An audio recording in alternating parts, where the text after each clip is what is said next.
Hey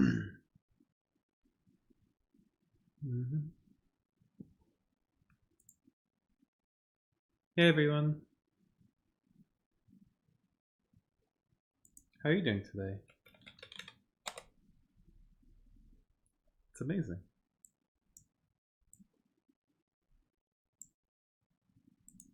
Ooh, is that how you pronounce it? I guess that makes sense. I guess that makes a lot of sense.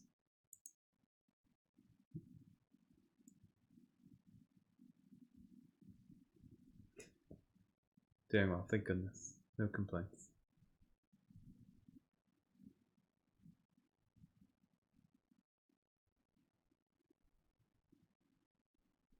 Right? That's wonderful.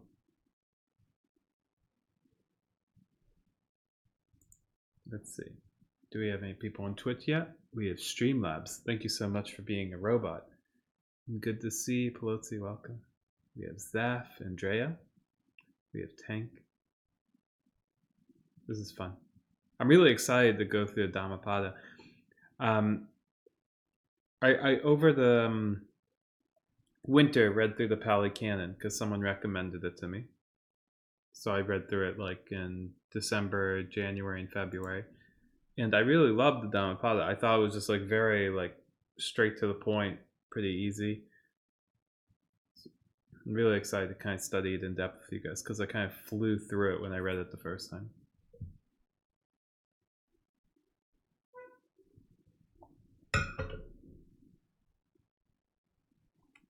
Oh, really?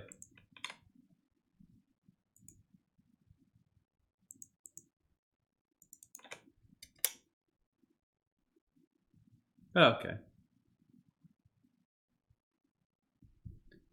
Well, what I like about the Dhamma, so here's kind of what I found in the Pali Canon, and this is pretty common for oral traditions. So here's the good thing about oral traditions, and there's a bad thing about oral traditions. The good thing is that there's a lot of text, right? So you have the same person teaching the same thing like several times to a bunch of different people. And that's really good because it allows you to solve contradictions. When you understand the same case in like 7 different ways, like there's 7 different people, you start to have a broader understanding. The difficulty of it is it then builds a bunch of temporary contradictions where you have to seek through the text, understand when it's taught 7 different ways, and understand the nuance of how it's built. But the difficulty there is just tremendous. I mean, it's just because like you have to go through all these texts, you have to try to figure out what exactly is being said, what's not being said.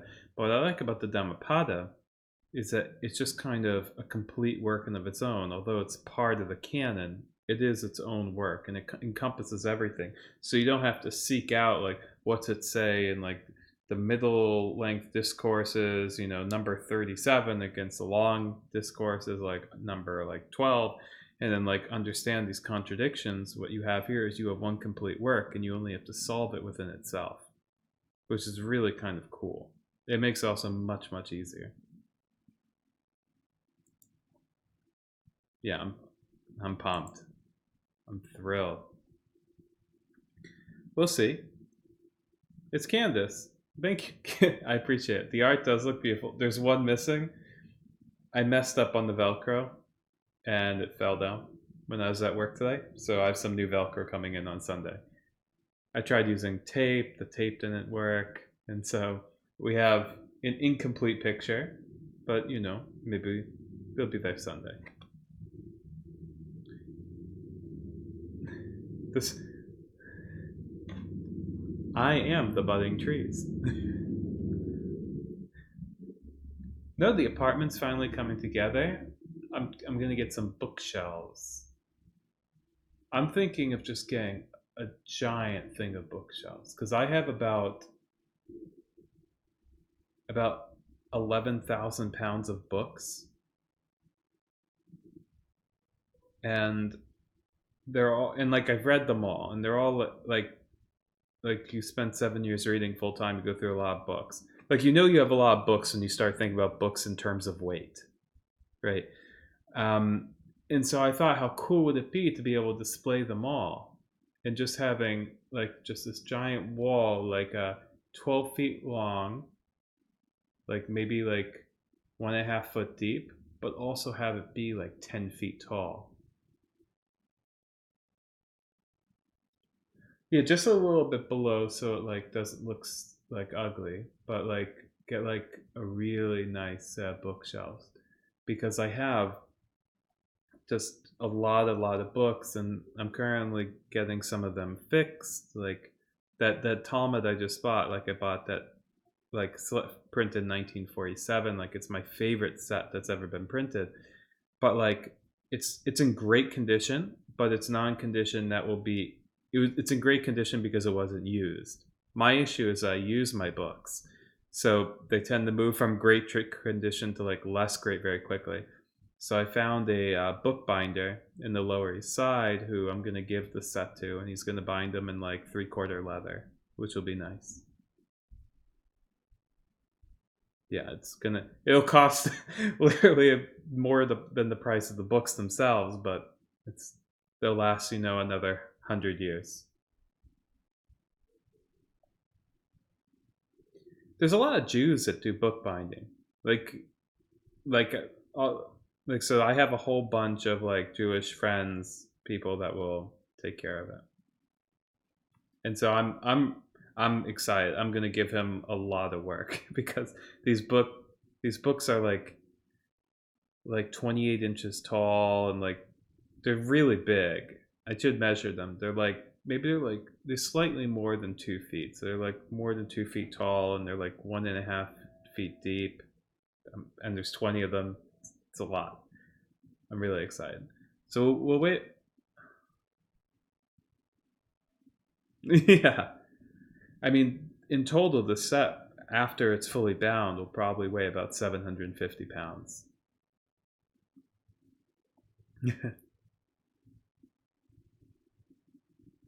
Oh, there you go. You're almost hitting 5 feet. Candace says you read some of the Talmud. Incredible. The Talmud is. I mean, I spent 7 years studying it, so I guess that's a big place in my heart. Let's see. We'll let a few people. This is the first time we've met on this time, so we'll wait a couple extra minutes and just let everyone trickle in. And we're going to have to move somewhat fast because we have the group meditation at 10 p.m. So what we'll do is we'll probably start in 2 minutes. We'll have an introduction, and we're just going to fly through the Dhammapada. It's not. There's some parts that are really worthy of discussion, but generally, if you have a good discussion on one paragraph, it solves the remaining paragraphs. It's written in a very particular way. So we'll run right. So I'm going to assign recommended reading and suggested reading. So we will always read verbatim the recommended reading, but the suggested reading we will not read out loud. So the introduction by Bhikkhu Bodhi, incredible. Like I enjoyed it very much. I read it a couple times, but I'm not really going to give an introduction to the text. I think it's more valuable to just go through the text and discover what it is for yourself.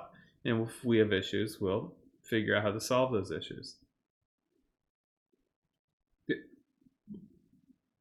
I have a very particular method for studying ancient books. I mean, I spent most of my professional career reading ancient books, and I just have a strong belief system in an approach to them. Thank you. Well, we'll do good. Candace says Bhikkhu Bodhi is great at doing interviews with people, and I've seen some online. Particularly loved the one he did with Robert Wright. I'll be honest, I've never heard him speak. I've read a lot of his commentaries. I never really read any Buddhist literature until maybe like a year ago when someone told me to read it, and then I went through the Pali Canon, its commentaries and whatever. I had some extra time.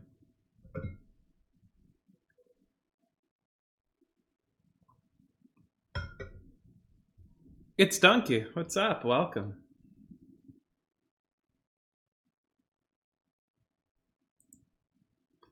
Okay. So know what? We should probably just begin because we're running into the 10 p.m. meditation, and Greg is actually leading. So I don't want to keep him, waiting. But let's see. So we'll just thank everyone for coming. Let me start my little recording. So thank you very much, everyone, for joining. I appreciate it very much. This is our first time coming together to study the Dhammapada. So, if you're here, excellent. We'll be doing this every Friday at 9 p.m. And you can always join at your leisure. And if you miss or you're unable to come, or if you don't desire to come, or if you didn't hear about it until much later, we will always publish an article with this every single night. So after this session, I'll post an article kind of explaining in summary what we learned. This will also attached to it will be the recording of today's session. So you can always, no reason to binge Game of Thrones, right? You'll just binge the Dhammapada courses and it'll be, maybe a much better use of people's time, right? So, but for now, what we'll do is we're going to go through the text of the Dhammapada. The Dhammapada, I don't really wish to introduce the book itself or explain its nuance or introduce in any way. And the reason why is because within Buddhist politics, there's a lot of different opinions to these questions. And I lack the nuance to really understand these opinions and what some people think and what other people think. What I really desire to do is kind of get my hands, into the text. And we'll work our way through the contradictions. Exactly. Like I don't want to go in with assumption. If I go in with assumptions, I will come out most likely with a conclusion attached to those assumptions. Instead, what I'd like to do is go through this with you guys and we'll figure it out ourselves. And if someone comes and they say someone else says such and such, or someone else says such and such, we'll listen to the opinion and we'll do the research and we'll argue the merits and the demerits of the argument. Very simple. Not terribly hard. I don't take this personally. This is about learning. It's about growth. What I love about this book, and I've read through it once when I was younger, and I read through it once recently, and in preparation I read through the first half for today. I think we'll be able to do something.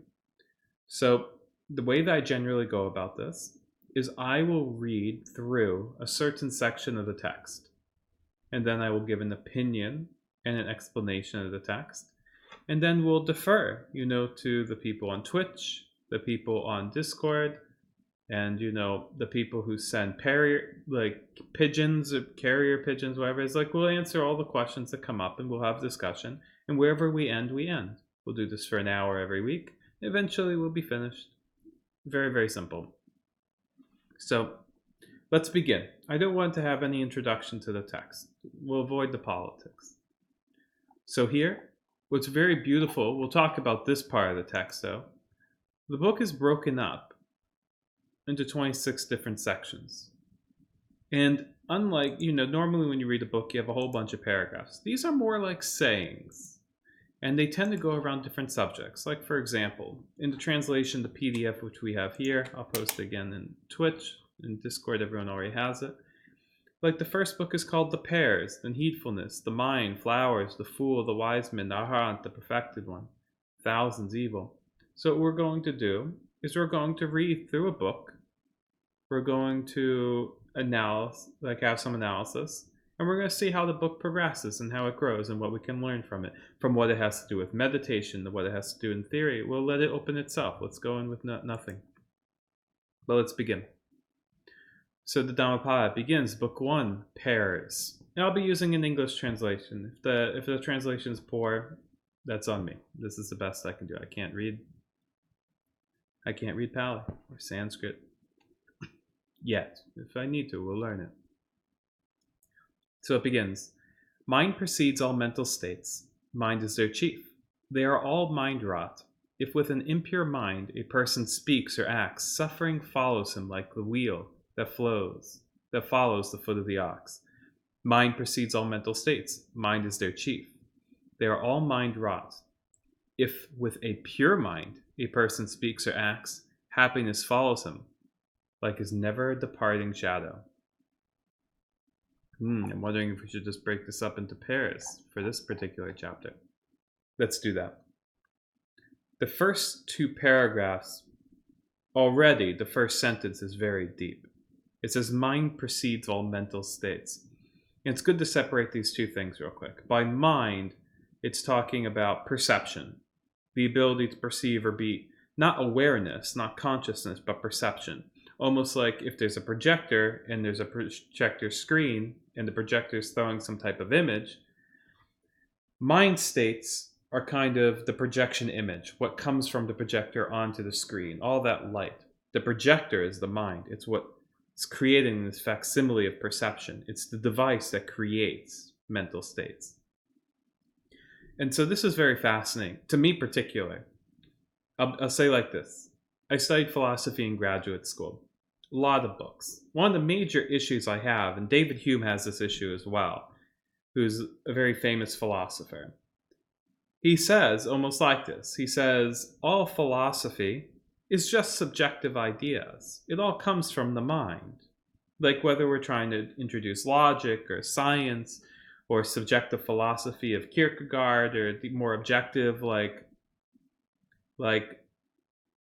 teleology of like Spinoza or the pre-Socratics, like it doesn't really matter. It all stems from the same idea.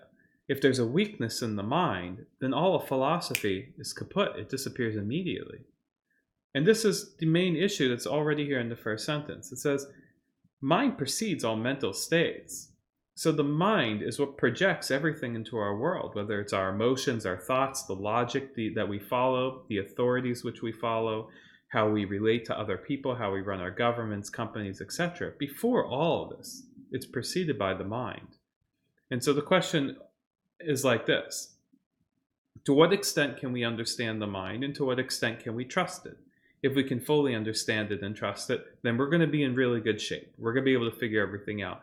But if we're unable to fully perceive the truth of what the mind perceives, or if the mind is inaccurate to begin with, then we're going to find ourselves in delusion. But nonetheless, it's their chief. Right?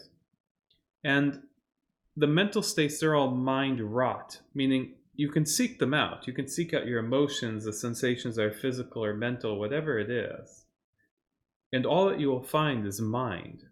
You're not going to find self. You're not going to find something oneness. You're just going to find mind, what the projector that projects the light. And now here's what it says. But with an impure mind, a person speaks or acts suffering, follows him like the wheel that follows the foot of the ox, right?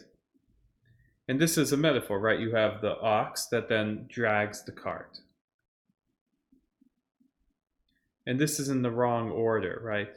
And this is a general Buddhist analogy that we have this type of cart with 4 wheels, 2 axles, and a driver, where the front wheels are the balance of wisdom and faith.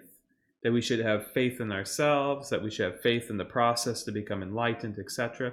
But we also need to have wisdom, meaning that we know how to become enlightened, that we understand what we're seeking when we're seeking enlightenment or meditation, etc. And that these things must be balanced. You shouldn't be too faithful, and you shouldn't have too much wisdom. That you should combine them together. That's a combination of faith and wisdom that sets the first axle forward. On the back axle, what you have is energy and concentration. That you shouldn't be overly concentrated, because if you're too concentrated on one thing, you'll miss the broader picture. Like if you're too concentrated on one set of sensations in the body, you'll miss what makes everything up. You'll miss the broader part of the sensations. And if you have too much energy, you're not going to be able to concentrate, because there'll be stuff everywhere. It'll be blinding. So instead, you need to balance energy, you need to balance concentration. And together, you'll be able to focus on your object of meditation and concentrate on the truth. It'll be strong enough, and you'll be strong enough. And this is the cart that guides you on the path. And on top of it is the driver, which is called mindfulness. And the idea is that a mindful driver can go over a lot of imbalances. So it's never possible to achieve a perfect balance between energy and concentration, or wisdom and faith. But having a very mindful driver will help you solve subtle imbalances. And that's the cart. The reason why that's important is the cart is more important than the ox. The ox is the ox here is what carries us throughout the path. of this, and having this cart is special. We should have a specially balanced cart, but the ox is what carries us. But should we sit there and we have an impure mind, the cart will follow, but it will be impure as well. It will be something that you can't escape, and it will not bring you to your final destination. I'm trying to combine a whole bunch of metaphors that are kind of within the Buddhist tradition. But then he says the opposite in the second pair. It says if you have a pure mind, a person speaks or acts, happiness follows them like a never departing shadow, right? If the cart is too close to the ox stops, the cart will hit it, it will break, and then you no longer continue on the path. It becomes dangerous. But a shadow can be attached to you, it can be close. At noon, it's right under you. You can't escape it. And it doesn't damage you because the shadow never runs over you, right? It's non-physical. And it can never leave your cart. That's kind of what it's saying here, is that having a pure mind is important because it will bring happiness to your life, where having an impure mind can cause all type of catastrophe. Instead, there needs to be proper distance, etc. But it's important to have a pure mind.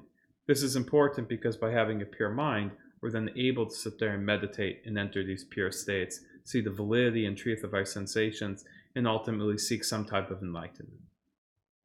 So that's a lot, right, in the first pair. Does anyone have any questions, ideas, thoughts, disagreements? And if so, we'll discuss them. And if not, we'll just go forward. We'll just crank through the first book.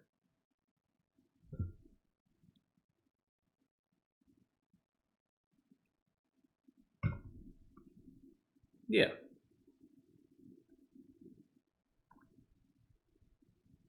Yeah, right. Well, it wouldn't be a good book if the first, 2 paragraphs weren't thick with information, right? That's how you write. I mean, this is the beauty of ancient texts. Is what would happen is you would write a book and then you would edit it for the next 40 years of your life, attempting that word is superfluous. Remove it. I can take 2 words and turn it to 1. I can make it more terse. So in ancient books, you have these very sharp sentences that contain a lot of information, and that's the fun in reading them, is you get to go through them and try to gather all the information within them. But at the end of the day, this is the Dhammapada. It's about meditation, whether it's improving your life so that you can be a good vessel for meditation, or whether it's about practice itself. We'll discover it one by one. So there doesn't appear to be any questions or ideas, so we'll just go move further. It says 3 and 4. He abused me, he struck me, he overpowered me, he robbed me. Those who harbor such thoughts do not still their hatred. He abused me, he struck me, he overpowered me, he robbed me. Those who do not harbor such thoughts still their hatred.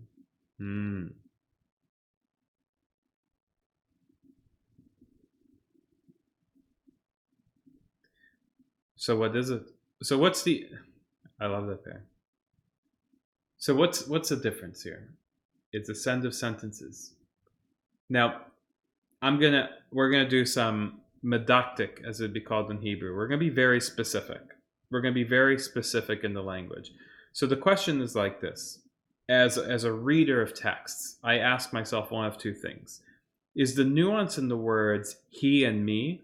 Because he blanked me, he did this to me, he did that to me.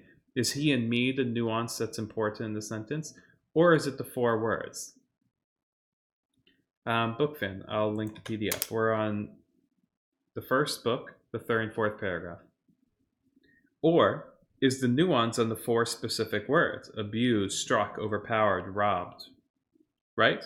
Because I would say there's no reason to say that it's "he" and "me" because it says it 4 times. He could have just said it once, but he could say "he" and "me" 4 times in order to put an emphasis that is the issue with the words. So what's the nuance? Abused, struck, overpowered, robbed. These are all negative things. That something was done to me that was negative. I see. We have to continue. It explains. Paragraph 5. Hatred is never appeased by hatred in this world. By non-hatred alone is hatred appeased. This is law eternal. So this is the thing. What we're trying to do here is avoid hatred. Why? Because it's the only way to solve hatred. So according to this, it's important to remove hatred. We don't know why yet. Like, it makes sense, obviously. Hatred doesn't seem like a great thing. Okay, but who cares if you feel bad, right? I mean, I'm taking this book with no assumptions of what's morally right and what's morally wrong. Maybe hatred's a fine quality to have. We don't know yet. We'll learn through the text. We're going to treat everything with a beginner's mind, and we'll discover what the value is here. Instead, what I'm trying to do is I'm going through the text in a way which I would myself. I'm going to find issues. I'm going to assume that the text will solve them, because this is a great book. It should solve the problems. So according to this, a person should avoid language like he abused me, he struck me, he overpowered me, he robbed me. It's obvious to me from this third sentence, hatred is never appeased by hatred in the world, that the reason why the word he and me is an important nuance is because it involves a relationship of one person to another. And the concept of abused, struck, overpowered, and robbed cause hatred, right? No one likes a person that abuses them or strikes them or overpowers them or robs them. They hate such a person. So a person who uses such thoughts, one person abused me, or one person abused another, or I abused someone, any type of thing like this, creates hatred in the heart. And according to the Dhammapada so far, hatred's a bad thing, and we want to avoid it. Let's see if we can discover why. It goes on, it says, there are those who do not realize that one day we must all die. But those who do realize this settle their quarrels. So what's it say? Some people don't, we have these things called quarrels. They're fights between people. They're interpersonal relationships. And the goal of the Dhammapada says that we should solve such things. Why? Because you're going to die. And this is a religious point of view, right? Already we're starting to see some of the inklings of karma, that we should solve things before we die, because if we don't, something bad could happen. Now, the question we're going to have to ask ourselves as we go on is this a theological argument, or is it philosophical, or is it moral? If it's a theological argument, we can reject the theology and say, that's not for me. Or what we can do is we can understand as a moral argument, that the Buddha here is trying to say that we should morally try to avoid hatred and solve quarrels, because it will create us to be a better vessel for meditation. This is the internal questioning which I have. Is this a theological argument, which is saying you must accept this based on the teachings of my teachings? Or is it a moral argument attempting to craft a society for better meditators? Often, sometimes, the same thing. And we'll discover this as we go on. But what I like about this book is it's very complex. You have to hold a bunch of ideas in your head at the same time. So according to this, with interpersonal relationships, there's the thing called hatred. And hatred's bad. The only way to stop it is for you to stop hating yourself. And if there's any hatred whatsoever, you should solve it, because you're going to die, and that's a bad thing. So it says like this. Just as a storm throws down a weak tree, so does Mara overpower. So we see that we're entering theology immediately, a god. So does Mara overpower the man who lives for pursuit of pleasures, who is uncontrolled in his senses, immoderate in eating, indolent and dissipated. Okay, so let's begin moving. So let's first understand the first part of the metaphor. A storm throws down a weak tree. So here's what's important. A weak tree is physical. You have to understand the science of the Buddha. Like 2,000 whatever years ago, a tree is physical. You can touch it. You can't touch a storm. They didn't really know what wind was. They don't know how force is. They didn't know about like polar vortexes. They don't know any of this. To them, a storm is something that just somehow magically happens and you can't touch it. So what you have is you have something physical that's weak. A weak tree, by the way, not any tree. A weak tree is the nuance in the sentence.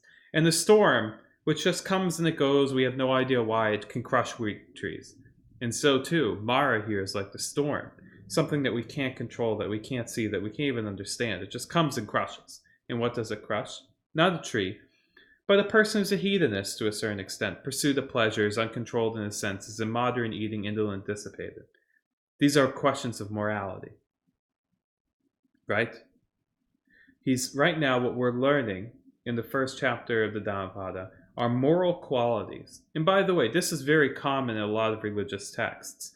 For a religious text to begin with moral qualities, because it presumes that you need to become a morally good person in order to then understand the remaining parts of the text. So we'll discover, is this entire book about moral qualities? Or are we going to get into something deeper? Let's go further. Section 8. Just as a storm cannot prevail against a rocky mountain, right? Because that too cannot move. So Mara can never overpower the man who lives meditating on the impurities, who is controlled in his senses, moderate in eating, and filled with faith and earnest effort. So we've now solved all of our questions that we had in the previous paragraphs, right? The reason why the Buddha here is teaching these qualities is to prepare you for meditation. This makes you like a mountain. So there's this force called Mara that can destroy you. It destroys weak people with weak qualities. But how do you survive? You become like a mountain, a person who meditates on the impurities, meaning that they understand the truth of their sensations.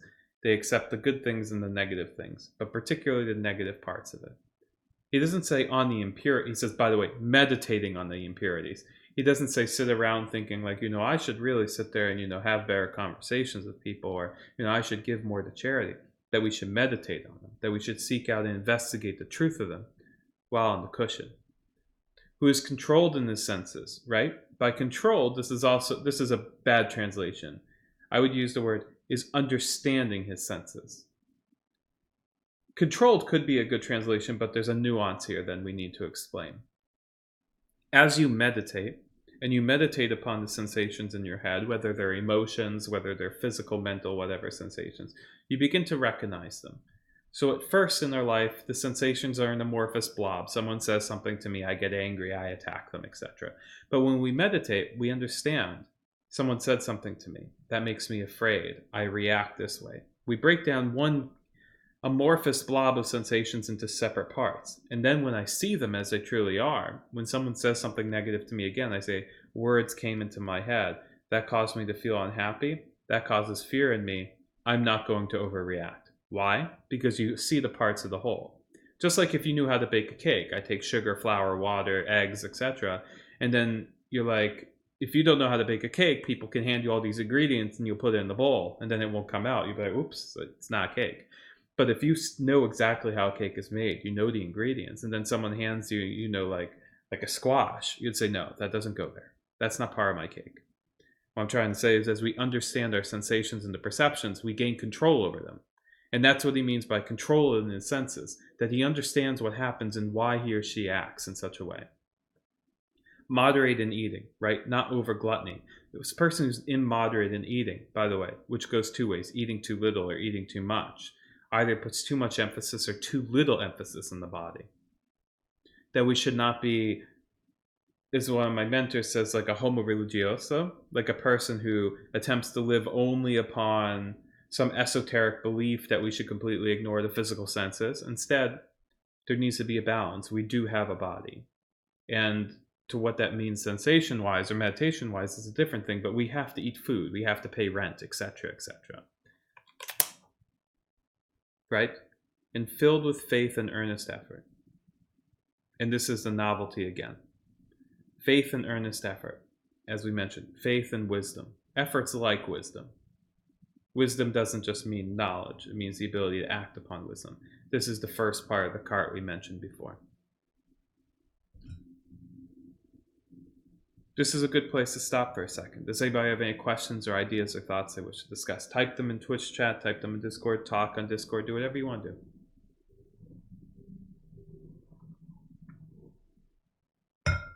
Hello, Mr. Respecter. No, wonderful. I'll assume that I explained everything perfectly, and we'll just move on. All right? No, okay, enough. Let's go further. We're on section 9. I'll show you later. Whoever being depraved, devoid of self-control and truthfulness, should don the monk's yellow robe, he surely is not worthy of the robe. This is a huge sentence. I almost feel like I'm going to say something heretical here. But again, I'm not a Buddhist. We're just learning the book as I see it, and we'll talk. Everyone will be involved. Let's read the next paragraph too. But that's an incredible sentence. There's a lot of nuance there. But whoever is purged of depravity, well established in virtues, and filled with self-control and truthfulness, he is indeed worthy of the yellow robe. Incredible. Very good. Let's go slowly. A person who's depraved, devoid of self-control and truthfulness, like he's a liar, what should they do? They should don the robe, even though they're not worthy of it. Why? So what's the purpose of the robe? Obviously, it is to become imdepraved and filled with self-control and truth, right? The novelty isn't only good people should wear like the monk's robe. Really, the monk's robe is meant to transform you into a person. So I'd say like this. You can learn from this sentence. Let's pretend the second paragraph doesn't exist. The way that I would read the first paragraph here is that if you are a bad person, I'm going to use the word bad judgmentally, but ignore it. I'm just saying it so I don't have to say as many words. If you are a bad person, you should become a monk. Why? Because the purpose of monkhood is to turn you into a good person. But then also comes the second paragraph. But it says if you're purged of depravity, by the way, purged is a novelty because it assumes that you previously were these things. But if you're purged of depravity and established in positive virtues, self-control, you're worthy of the yellow robe. It doesn't say you should don it. It says that you're worthy of it. The concept of the robe is to transform a person, to purge a person. Then you're actually worthy of it, but then you need it not. That's the novelty. I mean, this is generally like why, like, you know, you see monks, like they have to beg for food, they have to like clean toilets, things like this. It's not out of a sense of humility. It's an attempt to purge them of their negative qualities. If you're already a great person, what do? You meditate, right? You don't need to sit there and like go like scoop up like garbage. The idea of monkhood is to purge you. And this is, by the way, generally true in all religions. The main concept of the law within most traditions, particularly my Jewish tradition, in my own heretical beliefs, like I should say that I'm a heretic here, and this generally isn't the belief that most Jews have, but my personal belief is that the law is meant to transform you into a person that then prepares you for other things. Like a person doesn't need to eat certain foods in order to gain a claim from God. It's to then show you that certain foods are worthwhile, that you should make blessings before, you should be thankful before and after, that you should share, that you should learn that not everything in the world's for you, etc. But the point of religious law, what I'm saying, is to bring you to a good state of personhood that allows you to cultivate a good society and build the world, whether it's the mystical path, whether it's you're being a mayor of a state. But it's very cool that he says this already. It's a person who lacks good qualities that puts on the robe in order to purge them. But then once they purge them, then they're actually worthy of it. But you need not don it. So that's exceptional. I'd love to hear if anyone has anything to say about this. Bookfan123 says it's such a burn. In a way, it is. Although, in a way, it's also not. You have to remember that the Buddha isn't saying this to like burn people. But we could use it as like a burn today for all these people that put on the robes and they say, you know, I'm such a phenomenal person and worthy of your honor and respect. It'd be like, that's funny. That's why you wear the robe, because you think such things. Right? Because you're depraved of like self-control and a need for honor and respect from others. You've yet to really understand the depth of sensations and not self, and you seek like things that not necessarily worthwhile to seek.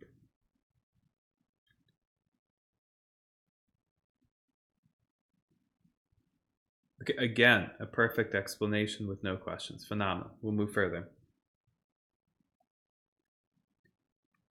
Those who mistake the unessential to be essential and the essential to be unessential, dwelling in wrong thoughts, never arrive in the essential. This is a clever sentence, and it's connected to the next one. Those who know the essential to be essential and the unessential to be unessential, dwelling in right thoughts, do arrive at the essential. Okay. So let's take a moment to explain something called circular logic. Circular logic is a type of logic. It's not called circular non-logic.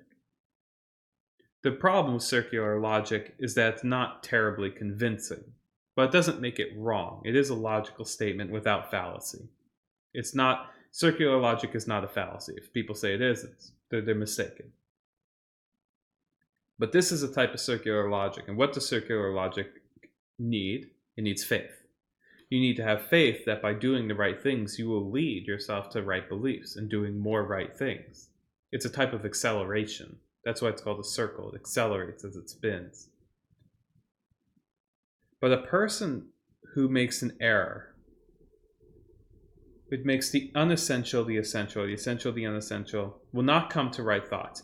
And by the way, it's important to notice that this comes right after he talks about who and who should not wear monks' robes. A person who is unworthy of monkhood, a person who has bad qualities, that's the person that should wear the robe, right? Because the robe in all these religious ideas are meant to purge you so that you can become a vessel for good meditation. The monk's robe is not you're a great person. It's that you have things you need to work on. And once you've worked on them, you could take it off. But then what does he say? A person who takes the unessential to be essential and the essential to be unessential. These are the same people. These are the people that think honor and respect are more important than truthful understanding of sensations. These are people that believe that they should put themselves before others, or that there's value in certain things or moral judgment, etc. He's directly speaking. This paragraph comes after the previous one for a reason. Instead, what should these people do who are forced to don the monk's robes in order to purify themselves? They need to understand what is essential and what's not essential. Dwelling in right thoughts, they will come to the essential. They will be purged, these negative things. Incredible. There's a lot of people in many religions who confuse this, my own religion included, that eating a certain way and doing certain things a certain way are the most important parts, where it's obvious, if you read Jewish canon, that the most important part is your relationship to God, and that you should be in worship and that you should sit there and you should celebrate and love God and his creation, and that you should be a good person. It's obvious. And that you should learn and have understanding of these things. But so many people, they don't do that because it's hard. So what do? They instead remain focused on nonsense. They'll tell you, I know people like Orthodox Jews that if they put on the wrong shoe first, if they put on their, what they will do is they'll put on their right shoe, then their left shoe, then they'll tie their laces on the left shoe, and then tie the laces on the right shoe. And the idea is to show preference to the right side, because they believe that the right side, Kabbalistically, is the side of mercy, and the left side is the side of judgment. We want to acclaim to God's side of mercy. So even very particular laws in how they tie their shoes. And you could sit there and be an incredible person who gives tons of money to charity, helps lots of people that need help, etc. But if you tie your shoes wrong, they'll think oh, you don't know what's going on here. You're not a good person. And the reason why, generally, this is psychologically, is because they don't understand the deep things. So they place emphasis on the small things. Right? They've taken the essential and made it unessential, and the unessential they've made essential. They're worried about tying shoelaces instead of helping poor people or people who need food. It's the exact same concept here. The people that believe in honoring themselves and wearing certain robes make them special. That's taking the non-essential and making it essential. So what do? We understand things as they actually are. We dwell in right thoughts, which doesn't mean moral right. It means good understanding. And then we will arrive at what's actually essential. I love them. Let's go further, because we're running. Just as rain breaks through an ill-thatched house, so too, I'm adding words, so too passion penetrates an undeveloped mind. Very sharp. The word passion here is good. And just as rain does not break through a well-thatched house, so passion never penetrates a well-developed mind. So it's a thatch, it's a roof. Right, a thatch is kind of a pattern of when you would take bamboo shards or whatever and use it to make a roof. The idea is for it to be tight, and if it's tight, I'll say like this, Candace. Imagine taking all these reeds and weaving it so that there's no holes in between them. The reason why that's important is that the rain runs down them off the side of the house as opposed to inside your house. So the goal is that when it rains, you don't want to get wet. And so what's rain in this case? It's passion. Passion's a bad thing. Why? Passion's a good thing because it removes you from the truth. The truth is here, and then your passion comes and it runs away with it and misconstrues it. Passion's a flawed human perception here. that it removes us and detracts from the truth of the situation. We were doing meditations by Marcus Aurelius on Wednesday, and he says one of his teachers, what he learned from him was that he was so impassionate, that he treated things as they actually were. And so to here, a good mind avoids passion because it allows us to be sharp. Like, we're not interested in what people care about. We're not interested in what makes people happy. We're interested in the truth of the situation here. Incredible. There's a metaphor here too, that water is generally a good thing. Water is good because it fills things up, it takes its form. Water is good because it's pure and you can drink it. It brings life to yourself and the plants. But the important part of water is that it goes where it's supposed to. Right? If you're farming, you have a farm and you have all these plants and it gets too much water, it's actually worse than having too little. If you have too little water, you just don't get enough plants and you have to eat less. If you have too much water, it can destroy the land for years. So here, the idea of water is that you want a properly thatched roof, that the water runs off and goes where it should go, and that it should not flood your home. You want just the right amount where it should be. Let me drink some more. I didn't spill any, so I have a well-thatched mouth. 15. 1 second. Okay. Next. 15. The evildoer grieves here and hereafter. He grieves in both the worlds. He laments and is afflicted, recollecting his own impure deeds. But what? The doer of good rejoices here and hereafter. He rejoices in both the worlds. He rejoices and exults, recollecting his own pure deeds. Right? This is a very simple collection of things after we've just read. The nuance here is that things are a cycle, that if you do good things, you'll continue to do good things and you reflect upon good things. But if you do bad things, you'll continue to do bad things and reflect upon bad things. That's why we have to purify ourselves, to stop the cycle. Just as when someone hates us, we shouldn't hate them back because that stops hatred. So too, when we do bad things, we should stop, and then we'll stop doing bad things. We have some thing here in Twitch. Yes, the Dhammapada is by the Buddha. We're going to say that. Some people say no, some people say yes. I personally don't care. You say objection. Sometimes good doers get used by people and live a bad life. Okay, but we're not talking about nuance here. We're talking about philosophy. The way philosophy works is that we talk about general cases and then we understand nuance afterwards. The point here is that we should try to do good things. Like, we're not interested in discussing every little case. The point is that if you do some bad things, that you should seek to undo them and then do good things. Right? That would be the nuanced part. Now it says, the evildoer suffers here and hereafter. He suffers in both the worlds, right? Both the worlds, by the way, is this world and the next one, meaning after we die. We talked about death, that we should stop our quarrels and end our quarrels because we're going to die. Why? He's going to tell us. The evildoer suffers here and hereafter. He suffers both the worlds. The thought, evil have I done, torments him. He suffers even more when gone to the realms of woe. Now let's read the next one. The doer of good delights here and hereafter. He delights in both the worlds. The thought, good have I done, he delights, and he delights even more when gone to the realms of bliss. Right.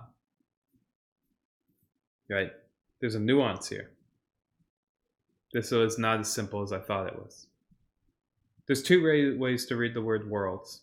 You can read it as in this world and the next after death, or you can read it as this world and the meditative world. And if you have any experience in meditation, particularly, I'm going to say, more serious style of meditation, this will make more sense to you. But the world inside of our head is different than the world we perceive. Once we begin seeking out and investigating the sensations, these concentration states, the worlds of nothingness, etc., we begin to see the world slightly differently. A person who's impure and does evil things cannot actually progress tremendously well in meditation, right? Because as they close their eyes and they seek out the truth of the sensations, it will constantly torment them. It's hard to sit there and see not self within sensations, or temporary, or impermanence within sensations, when you feel that you're going to last forever, or when you feel that you're the most important person, when you believe that the world is meant for your pleasure and that is not necessarily a sense of unsatisfactoriness. When you believe these things, you cannot understand the truth of the sensations, and you will not progress. This is definitely a true nuance. Everything I just said is accurate. The Buddha here is speaking on two levels. But if a person's a good person, right, they've purified themselves through the robes, they've prepared themselves to be a vessel of meditation, then they will delight both in this world and the meditative one. I know this to be true. People come to me and they want to learn how to meditate. I found that it's much easier for good people who do good in the world, to meditate, and people who don't necessarily do good struggle immensely. They find it difficult to get through the jhanas, etc. I don't know why. Maybe it's something like this. Maybe it's because of the three characteristics that we just explained. But I want to say here there's a nuance, that the Buddha here is talking in a theological way, in a simple way, that there's this life and the next world. But there's also a deeper way. He's talking about deep meditative practice. And a person who has that experience, this is crystal clear. That's what he's speaking about. Let's finish the chapter. Much though he recites the sacred text, but acts not accordingly, that heedless man is like a coward, not a coward, but a coward, who only counts the cows of others. He does not partake of the blessings of the holy life. Little though he recites the sacred text, but puts the teaching into practice, forsaking lust, hatred, and delusion, the true wisdom of an emancipated mind, clinging to nothing of this or any other world, he indeed partakes of the blessings of the holy life. Exceptional. The sacred texts are meant there to teach and to help you purge yourself, as we mentioned before, like with the robes. But it is not the end-all be-all. We are not, the Buddha is saying, do not be a theologian. You need to instead remove bad qualities from yourself and emancipate or free your mind through meditation. The end goal here is meditation. The theology only exists. He says this explicitly here. The theology, the laws, the rules and regulations exist only to create you to be a pure meditative vessel. Everything else is just there to help you. Incredible. I mean, just really exceptional. But there's a lot of people that say the Buddha says this, the Buddha says that, blah, blah, blah, blah, blah. And then you talk to them, like, tell me about your practice, your meditative practice. And they're like, then they make up things. And you could tell they make up things. And they're like, I practiced 6-8 years, etc., under such and such a teacher. But okay, tell me about your practice. And it's obvious within about 60 seconds that their practice is garbage. Why? Because they're focused on things that don't matter. They've taken the non-essential and made it essential, and the essential made it non-essential. The meditation here is the main point. This is an exceptional chapter. Let's review the entire thing real quick. Yeah, let's do it. What's up?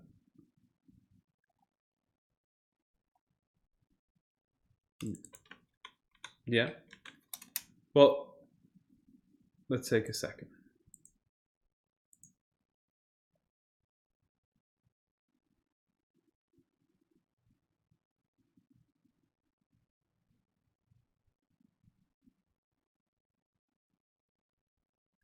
It sounds like this, right?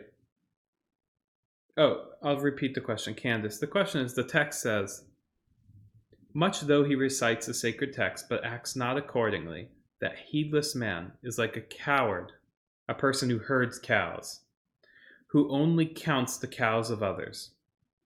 He does not partake in the blessings of a holy life. So a coward's like a shepherd for cows. And their job is to sit there and herd the cows, make sure they're fed, bring them back. But the point being here is that they own none of them. It's not actually theirs. They're just sitting at the feet of others. They're not doing the actual work. They're pretending. They're fakers. The goal of meditation isn't to sit there and follow around other meditators and say, wow, what a great guy, what a great woman. The goal is to sit there and emancipate your own mind, to seek out true wisdom, to forsake bad attributes, and to partake in what he calls the blessings of the holy life. Right?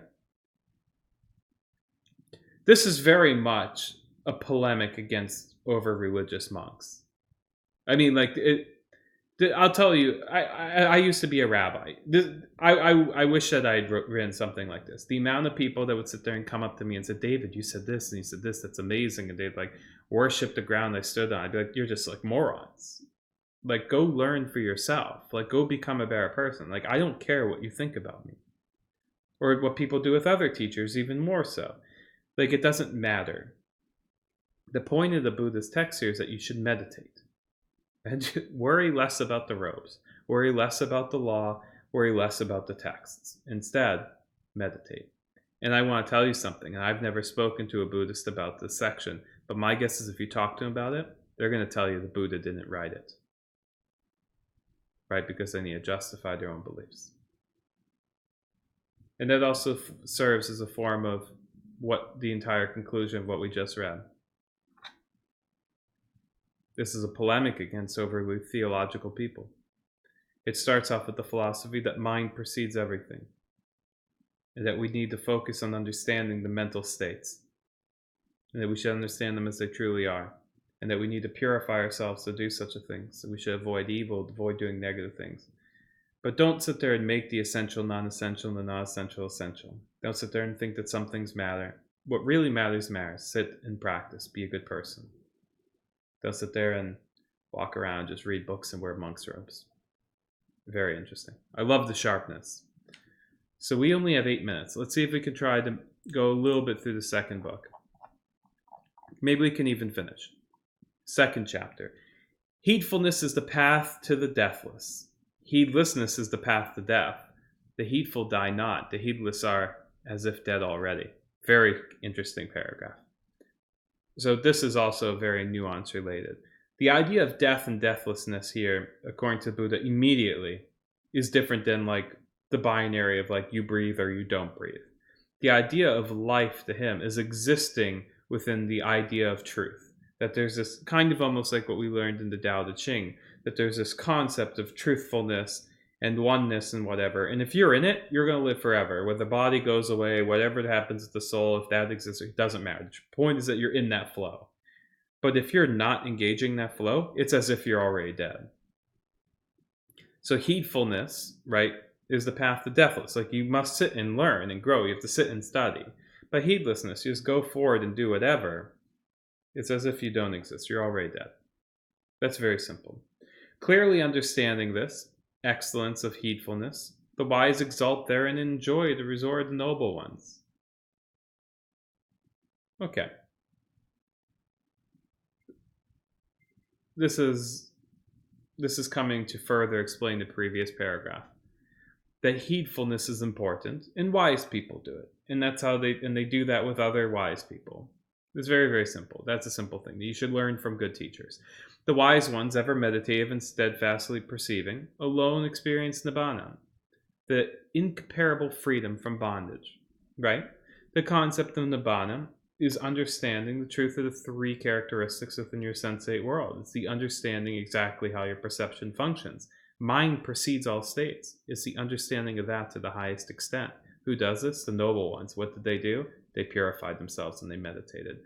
He says, chapter 24, ever grows the glory of him who is energetic, mindful, and pure in conduct, disconcerting and self-controlled, religious and heedful. Give me 1 second. Let me message Greg. I make sure that it doesn't turn on to try to like lead group meditation while we're finishing. Ever growing the glory of him who is energetic, mindful, and pure conduct. Those are good qualities. Discerning, self-controlled, right? These are just good things that you should do. Be energetic, mindful, right? One part of the wheel, mindful. Pure in conduct, that's wisdom. Discerning and self-controlled, that's concentration. Heedful. I mean, we literally have like exactly what we spoke about at the beginning with the card. He's just explaining the same thing in another way. By effort and heedfulness, discipline and self-mastery, Let the wise one make for himself an island which has no flood that can overwhelm. Incredible. Right? Again, water should go where it belongs. With an island that goes around it. But the water is land. It's safe. You can stand on it. But you're never thirsty. Everything's water. And he's not talking about salt water here. He's talking about pure water, knowledge, wisdom. Incredible. You create yourself a thing which exists by itself, which is sustainable. The foolish and the ignorant indulge in heedlessness, but the wise keep his heedfulness as his best treasure. Okay. This is a compulsion here, that we should avoid passion being compulsive. A person who's compulsive doesn't understand the sensations happening in their head. They're led by rote, by what's occurring around them. Instead, what we should do is understand what's happening to us, perceive it properly, understand these sensations, and choose our own freedom. That's why he calls this emancipation. Nibbana, the understanding and perception of understanding of our perception, it allows us to control our own lives. I'm not controlled by outside things, is what he's saying. That through proper understanding of how we make choices, how we perceive the world, how our awareness and consciousness functions, we're actually able to choose to live our own lives. A true level of freedom, independent of how others act or what they do. Do not give way to heedlessness. Do not indulge in sensual pleasures. Only the heedful and meditative attain great happiness, right? Avoid impulse. Avoid things like impulse, sexual pleasures, etc., etc. We should avoid such things, right? Because they cause heedlessness. Just as one upon the summit of a mountain beholds the groundlings, even so when the wise man casts away heedlessness by heedfulness and ascends the high tower of wisdom, this sorrowness sage beholds a sorrowing and foolish magnitude. Even from above you'll learn.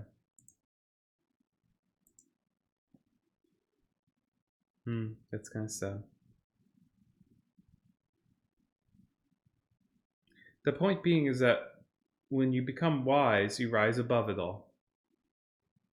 It doesn't concern you anymore. What seems like a problem, once you uncover it and you understand it, the problem disappears. The wise person no longer fights and says, I should be heedfulness and not heedlessness, like, right? I should meditate and become a good person. But once you hit that level, it just cycles. You become that. It becomes who you are. It's no longer a fight or a battle. You stand above it all. That's the metaphor of the mountain. Heedful among the heedless, wide awake among the sleepy. The wise man advances like swift horses leaving behind a weak jade. A weak jade. Is a jade a type of horse? Let's see. I don't know. I googled jade horse and it's just horses made out of jade. I don't know what a jade is, but it's something that's weak and slow. I know it's a stone, but maybe it is just talking about the stone here. The point being is that so the metaphor I don't completely understand because I don't know what a jade is or if it's a stone.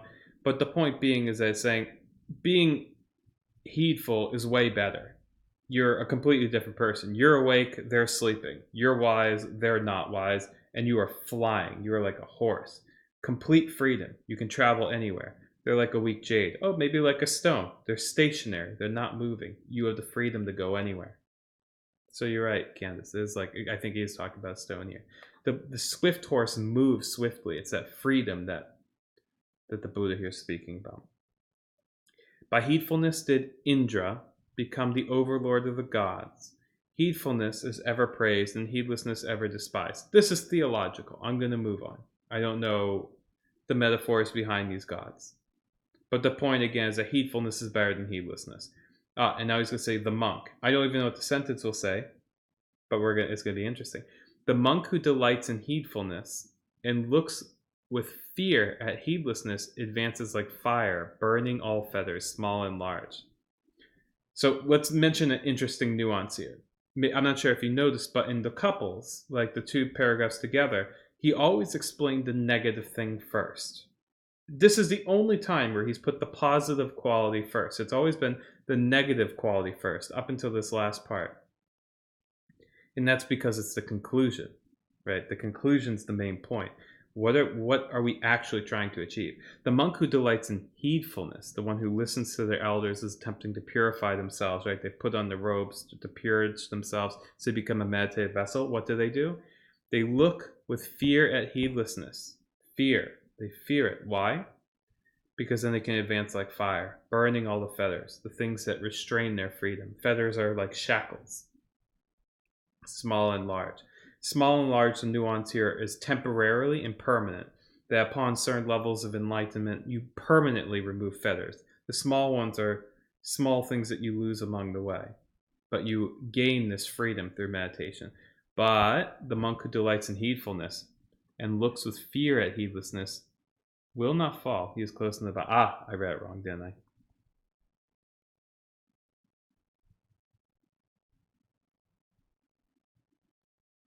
Oh, no. He doesn't look at this. This is even better. He never even talks about the negative person here. And is not a but an and. The monk who delights in heedfulness and looks with fear at heedlessness will not fail. He is close to Nibbana. Incredible. That the point here, let's conclude both chapters together, a brief conclusion, that the mind precedes all mental states. This is something you theologically have to say. When you read the Tao Te Ching, they said, like, the eternal Tao, the one that cannot be named. The same thing here. Mind precedes all mental states. The mind controls everything. So how do we understand the mind? We have to understand the mental states. How do we understand it? We have to purify ourselves first, become a vessel for meditation. We should be kind, giving, etc. All the wonderful qualities he said. And then meditate. And we will discover, we will free ourselves. We will bring ourselves back to a pure mind. And then be able to act correctly. We'll reach Nibbana, this type of emancipated mind that becomes completely free. But if you're doing bad and evil things, you need to stop the cycle. You should put on the robes, purge yourself through these things by heeding the advice of wiser ones. And be heedful to the intelligent, wise people who have meditated and become successful. And then you will hate this heedlessness, these negative qualities that cause you to be passionate, that cause the water to come into your house and drown you. But if you sit there and you become heedful of the wise ones, you attempt to advance your qualities, you will then delight in happiness. You will burn the fetters, these things that imprison you. And you will be close to Nibbana. So that's it. We're going to end here because we have to group meditation in a few minutes. But I want to thank you very much for coming. I will post up an article tonight with a summary of what we just spoke about and the recording. If you have any questions, feel free to ask me directly. Twitch, Discord, email me, projectmindfulness.com. It's easy to find where I am. Contact me and we'll discuss. Hopefully as a group. If there's some really great questions, we'll discuss them together next week. Thank you very much.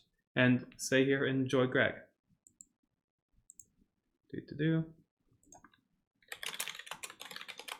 Thank you again very much. I appreciate you.